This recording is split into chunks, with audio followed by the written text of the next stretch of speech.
to Nonsense, Season 4, Episode 31, our big story, and continuing our Costs of AI series. I'm Jeff Parker. I'm CJ Little. Welcome back. I missed you on Tuesday. Oh, yeah, I wasn't here. I was serving the lunch to the kids. You got to feed them every day. I think that's so lovely, and it's delightful, and it's how you should spend your time. Don't miss those days. You will never have them again. It is the end of my kids' school year, and at the end, they do a big sports activity, so the whole school competes against each other. That's amazing. And we got to feed them pizza very quickly, so I got to help with that. Listen, we looked at financial costs, we looked at job costs, we looked at water costs, and this time we're looking at AI-induced cognitive decline, brain cost. Up next. What I need are more things to blame my cognitive decline on, because I don't accept that it's age, and I'm sure my kids will enjoy the fact that I can now blame it on something else, AI. Oh, and your wife. Don't forget your wife. Wait. She'll enjoy that. Am I married? Well, you were. Wow. At the top of the show, you were.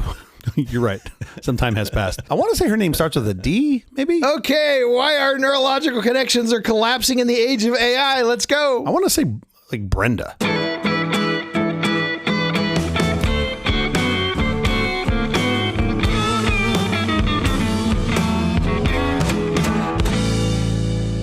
Every time you let an AI draft an email, summarize a report, or troubleshoot a problem, your brain subtly alters its wiring. It's called predatory cognitive offloading, and it's the quietest medical crisis of our time. A 2025 MIT Media Lab study tracking brain activity via electroencephalogram revealed a terrifying reality. Users collaborating with ChatGPT experienced an immediate 32% drop in cognitive engagement, and their internal brain connectivity was nearly cut in half. Worse, 83% of participants couldn't remember what they'd just written. Was it Rachel? Maybe it was Rachel. By outsourcing the friction of thinking, we're triggering an unprecedented population-wide atrophy of the prefrontal cortex. Michelle. Definitely Michelle. We aren't just saving time, we're accumulating a massive cognitive debt that's shrinking our short-term memory and critical reasoning. Not much more to shrink there. Easy. Right. I can hear you.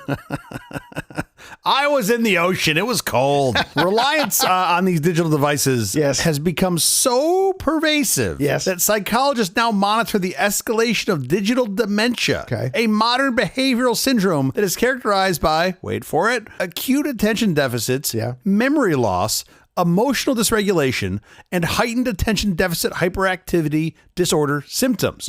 Or, as I like to call it, a weekday.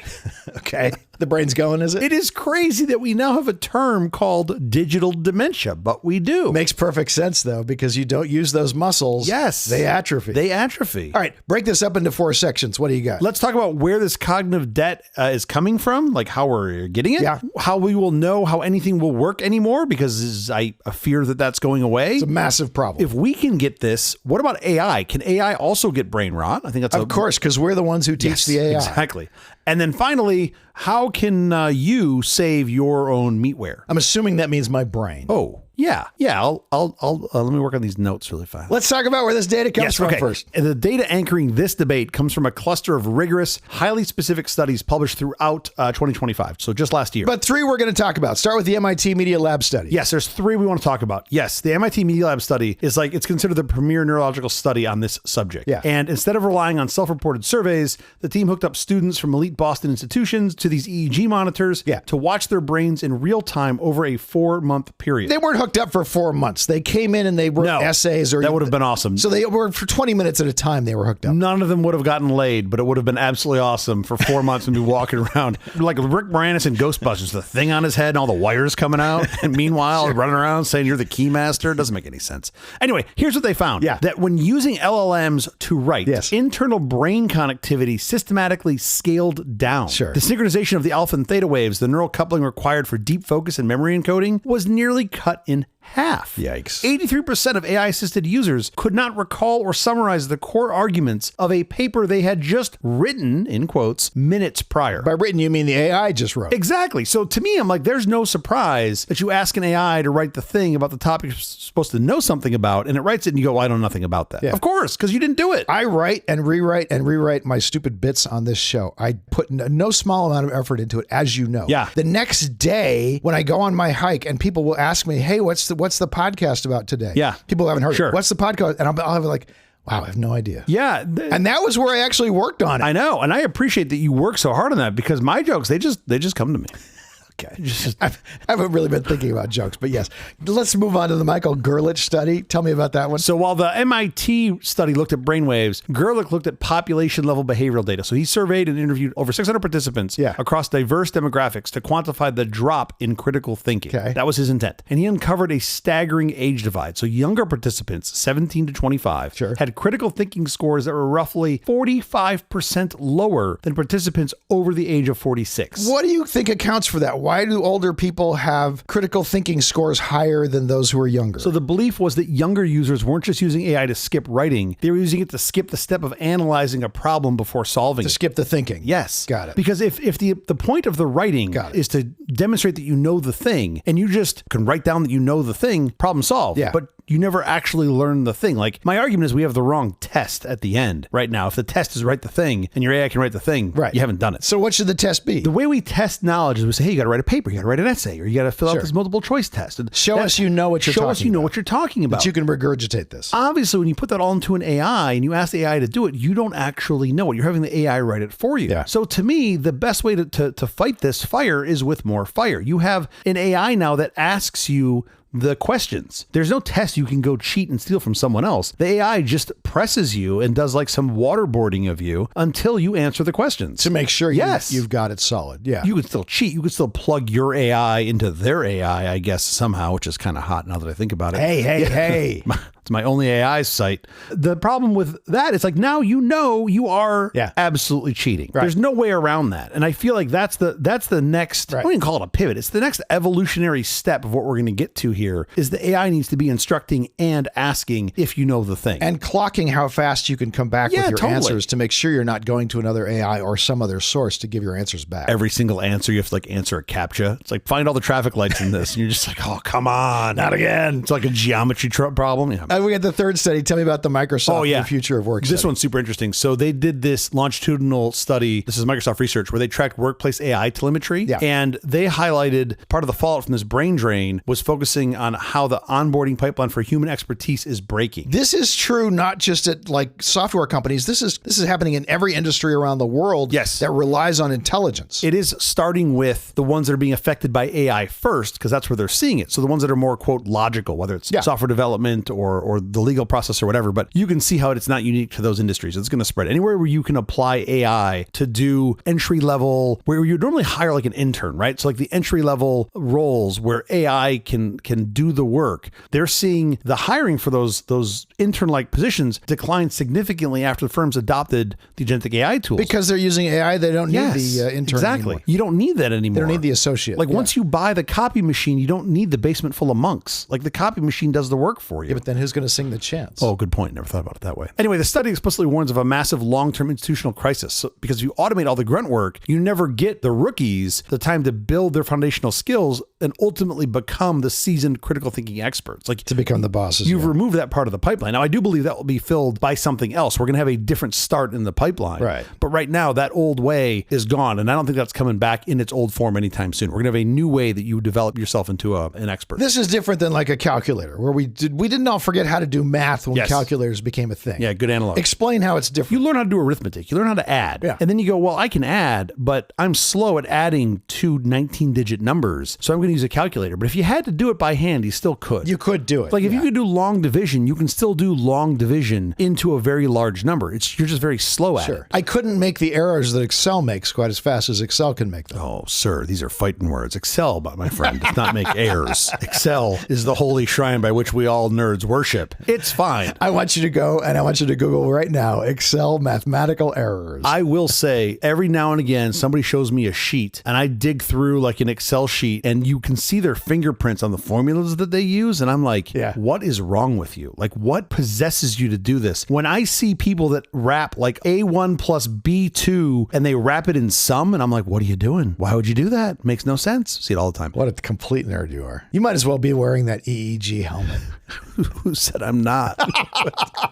It's just, I have the version 2 that's thinner. The AI isn't a calculator, right? The AI is doing all of your reasoning. It's your cognitive processing, right? So whether it's synthesis, reasoning, critical judgment, those are all wrapped up into that. So you're leaving the human brain completely understimulated and physically disengaged. It is not the same thing as a calculator. Okay, step back a step. Why does this cognitive decline happen? Well, when we stop using our brain to do the work and instead focus on addressing the thing we used to determine if we had done the work, the wheels have just come off the bus, right? Like if you're in space and you don't use your legs to hold you up against gravity, your legs will atrophy. You atrophy, yeah. That's what happens. It's like memory. I used to know all my friends' phone numbers. Yes. And now I don't know. I put them in my phone and now I don't know anyone's phone numbers. But okay. So, but I don't need to. Yeah. So I think there's some nuance there. Scientists call this cognitive offloading, right? Which is just a fancy term for outsourcing your brain's memory to something else, like in this case, some digital device. And doing it for phone numbers and calendar entries, maybe note-taking, to-do lists, that stuff to me makes a lot of sense because that takes up a lot of brain space. And I've spent a good amount of energy the past 25 years trying to get all that crap out of my brain and into sources that I trust. So that, I think, makes net positive sense for you as a human. But when you outsource the critical thinking part, that's what your Meatware is best at doing. So you're telling your brain, I don't need you anymore. I'm going to just use Claude for that. I don't think that's good. Those are two different things. Well, I have a chisel and a stone.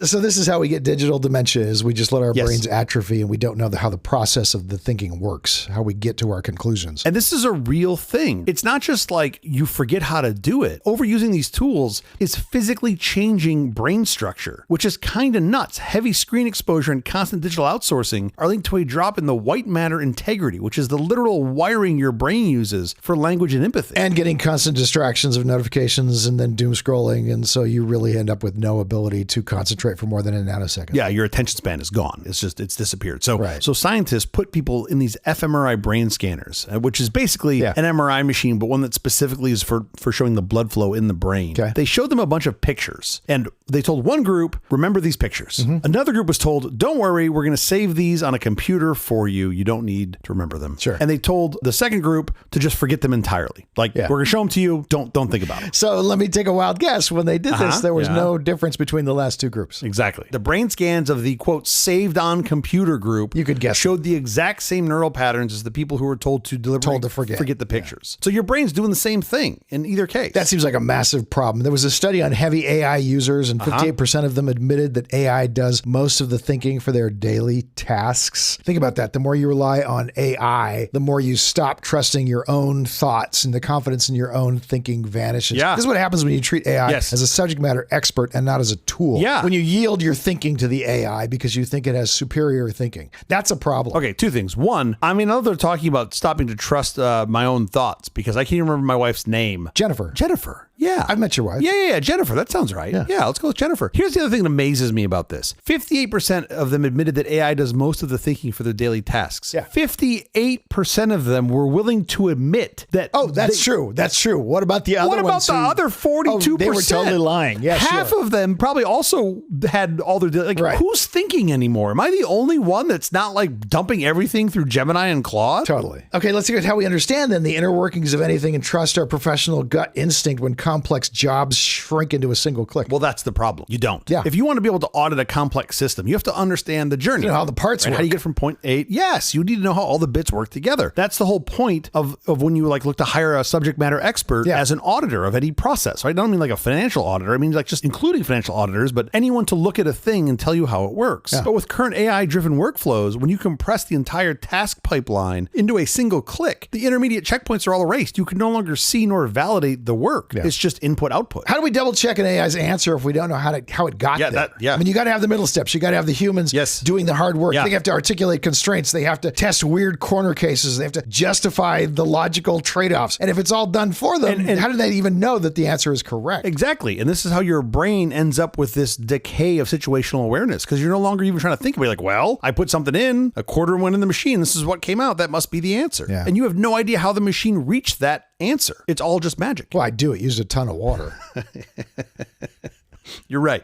That's what I forgot. You made a bunch of noise for some poor guy in Georgia and you used a metric ton of water. That's really all you know. The guy who lived next door was super annoyed at all that humming. Man, I love that that's the input. The input is just a bucket of water. Oh, it's a lake. And the output is some answer to cancer. Like that's pretty much how it works. So we lose the ability to audit and know if the AI is right or wrong. That's a huge problem. And that's how you rookies never become the boss because you don't have people who are doing that fundamental grunt learning that you need for them to do so that now now they can become the boss. So now they can become the subject matter expert. Yeah, and this is potentially a massive threat to businesses and institutions, right? If you want to be a good system designer, auditor, or architect, you first have to be an expert. But to become an expert, you have to spend years struggling through the boring basic tasks that underline that. That's how you figure this out, right? I say this all the time. Writer Rita Mae Brown said it best. Good judgment comes from experience, and experience comes from bad judgment. That's how you figure stuff out. And this is the concern. As young professionals and interns rely on AI to write emails, draft code, and build financial models, from the beginning, they bypass that critical learning phase. And they develop cognitive and technical de-skilling. You probably come in smarter before you start using the thing about whatever the role is, then you end up dumber because you don't do any of it. You're not repeating the process. Yeah, exactly. If young professionals rely on chatbots from the start, they're never going to build the analytical skills required to work independently, meaning they won't even be smart enough to recognize if the AI's work is brilliant or garbage. Right. They'll have no way of knowing. In 10 years, our senior managers won't have the baseline biological knowledge required to audit anything. Yeah, and I love that we are now calling it biological knowledge. Sure. Technically, that should be all knowledge, but we're like, what is all knowledge? Well, I know, but we have to like segment the, like, if the AI is doing it for you, we're not going to call that biological knowledge because you don't actually know it. Sure. If you go read it in the encyclopedia and regurgitate it, you got a better chance of knowing it than if you just let the AI type it out for you. AI has caught brain rot too. That was going to happen because the minute you start not knowing the answer or accepting the AI has the answer, and then the AI gets the answer wrong and you believe it and you pass it on, then you train the AI that that's the answer, but that's not the answer. Yeah. That's kind of an abstract way of saying it, but no, you're right. You see the problem. Yeah, of course. Yeah. For both humans and AI models, when they're exposed to high-speed, frictionless digital environments, they fall victim to what we call processing lesions that are known as thought skipping. You just skip over the thoughts in the middle because you trust the answer at the end. You don't want that friction, right? You want to maximize for speed and delivery. And the thinking subject, doesn't matter if you're a human, biological, or some digital AI agent, you're going to truncate the reasoning chain entirely. And that conclusion isn't always, but is likely superficial. This is the LLM Brain Rot Hypothesis that we're seeing happening. They skip steps. It's like having a reality TV star run for public office. You think because they were on TV and you know their name, they'd be really good at running this. Of course. They must be great at running this whatever. You couldn't run a claw machine. He talks pretty, therefore we should elect him. No. No. But here's the thing. This interaction style rewards rapid convergent thinking and penalizes the exploratory critical reasoning. And that's really what's fueled human innovation forever, right? It's been like questioning the things that are there. And my fear is that the loss of this intellectual stamina erodes our cognitive flexibility, leaving societies highly vulnerable to AI accelerated misinformation. That's the most petrifying part. Yeah. And once you get rid of that nuanced thinking, I think democratic deliberation is out the window. Sure. Like nobody can think or talk anymore. It's like, just repeat the reel, repeat the reel, repeat the reel. I know I sound like an old man, but I do feel like that's a trend that's been happening. Yeah, this is super dark. Yeah. Well, what do you want to talk about? The nonstick pans are going to kill me? We already did that. Researchers from Texas A&M and Purdue trained AI models on actual Twitter posts. Oh my. Yeah. Wait for this. These posts were filled with sensationalized clickbait, right? Superficial lifestyle slop. In other words,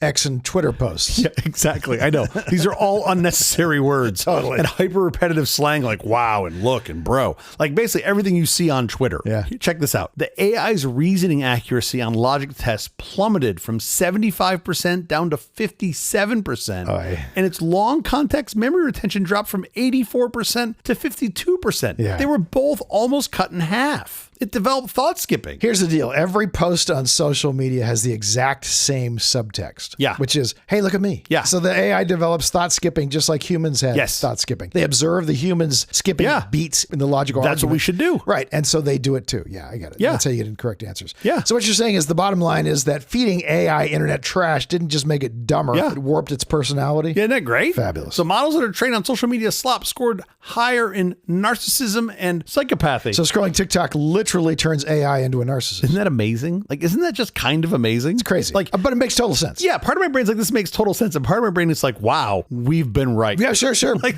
but the big problem with this is like half of the content on the internet is now AI generated. So half of, unless it's coming from really good models, half of it could just be garbage. Oh, even really good models? You still have garbage coming out. The tech companies have run out of high quality human books and articles to train new AIs on. We've consumed it all. This is the disastrous loop. If you start training AI on AI slop and error, it starts to believe and if you that. can't tell the difference necessarily. Yes, it starts to believe that and tell the lies more convincingly. Yeah. Garbage in, garbage out. You're going to get the garbage in, garbage out. That's exactly it. It's a toxic feedback loop. Brain rotted AI generates slop future AI, eats that slop, gets even more brain rotted, and dumps out worse slop. Yes. It's lovely. It's absolutely lovely. It's a great show. We are fine. Everything is fine. Just carry on. I see no problems here. No. Listen, it's a ton of gloom and doom. This is not how I want to end this segment. So please tell me there is something we can do. There is some cheery, happy, bright thing you have brought to the table, so we can counteract all these things. One of the simplest things that I think you can do, and I try to do this often, just practice active recall before immediately going to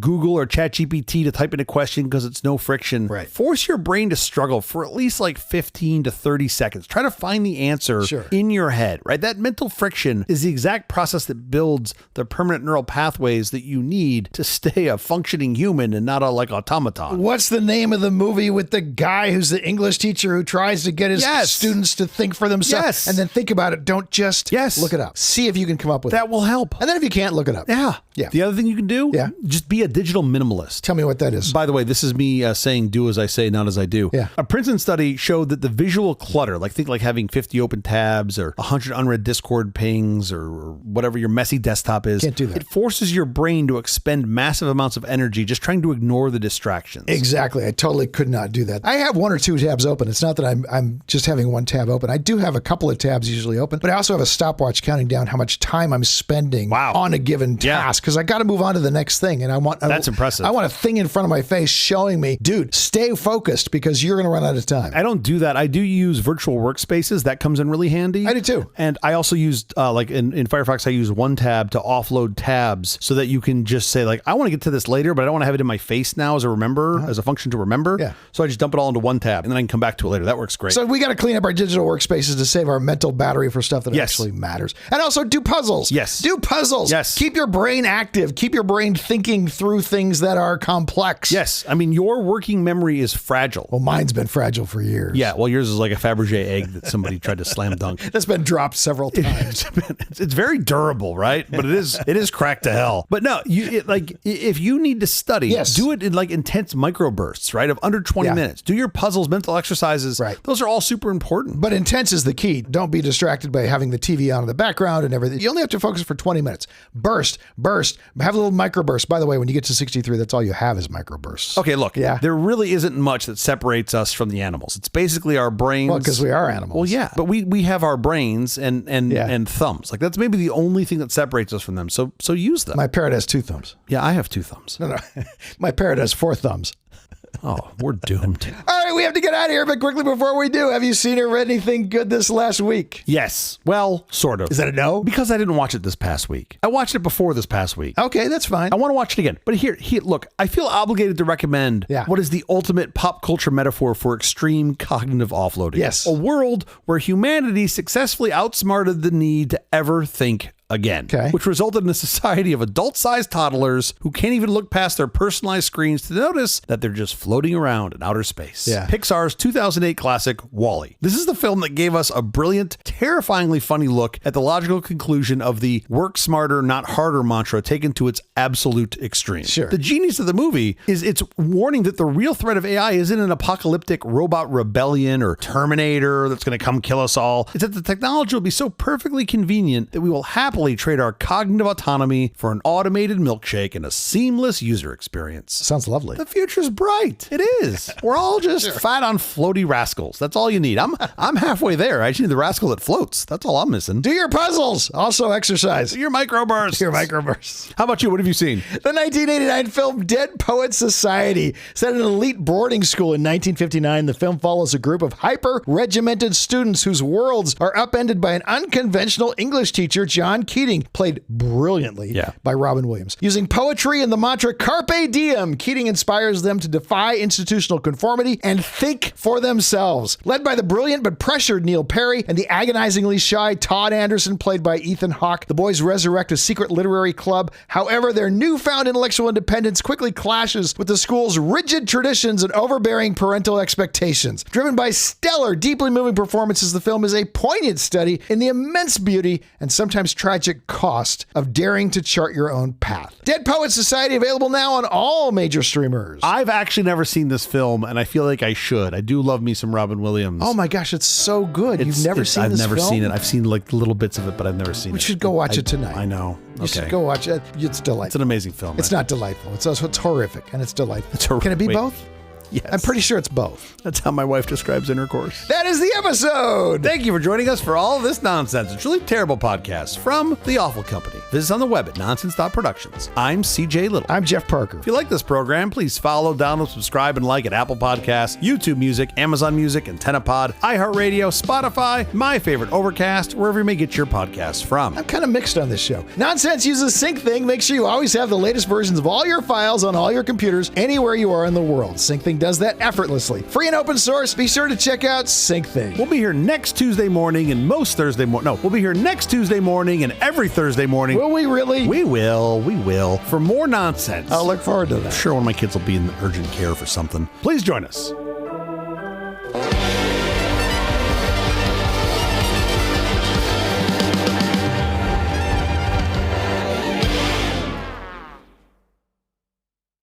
Samantha? Your wife's name is Samantha?